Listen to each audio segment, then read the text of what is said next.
तीन क्षेत्रकों की तुलना। प्रत्येक आर्थिक गतिविधि एक या दूसरे क्षेत्रक में पड़ती है। सभी क्षेत्रकों में भारी संख्या में कर्मचारी होते हैं और वे बड़ी संख्या में वस्तु और सेवाओं का उत्पादन करते हैं। हम विभिन्न वस्तुओं और सेवाओं की गिनती कैसे करते हैं और प्रत्येक क्षेत्रक में कुल उत्पादन का कैसे पता लगाते हैं?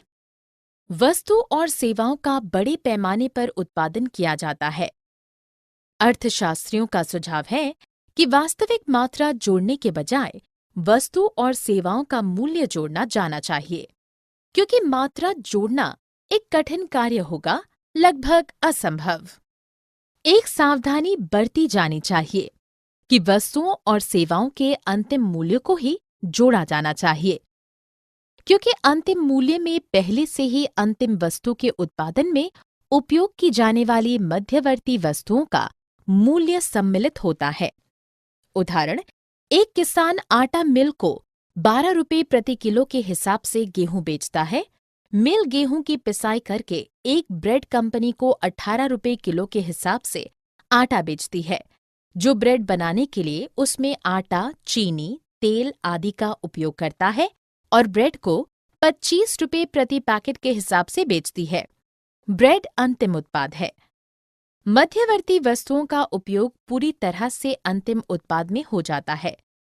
अंतिम उत्पादित वस्तु में पहले से ही उन सभी मध्यवर्ती वस्तुओं और सेवाओं का मूल्य सम्मिलित होता है जिनका उपयोग उसे बनाने में होता है। इसी प्रकार से उत्पादन में सभी मध्यवर्ती वस्तुओं, गेहूं और चीनी के मूल्यों को सम्मिलित किया गया है। यदि सभी वस्तुओं का मूल्य को जोड़ा जाना है तो हम एक ही मूल्य को कई बार जोड़ लेंगे। दोहरी गिनती की समस्या कहा जाता है। किसी विशेष वर्ष में प्रत्येक क्षेत्रक में उत्पादित अंतिम वस्तुओं और सेवाओं का मूल्य उस वर्ष के लिए उस क्षेत्रक का कुल उत्पादन बताता है। सकल घरेलू उत्पाद, यदि हम उनको जोड़ते हैं तो हमें एक वर्ष के भीतर देश के भीतर होने वाला कुल उत्पादन प्राप्त हो जाता है। इस सकल घरेलू उत्पाद यानी जीडीपी कहा जाता है। जीडीपी से अर्थव्यवस्था का आकार प्रदर्शित होता है। सकल घरेलू उत्पाद जितना उच्च या अधिक होगा, अर्थव्यवस्था उतनी ही बड़ी होगी। भारत में जीडीपी की गणना का कार्य केंद्र सरकार के मंत्रालय के द्वारा किया जाता है।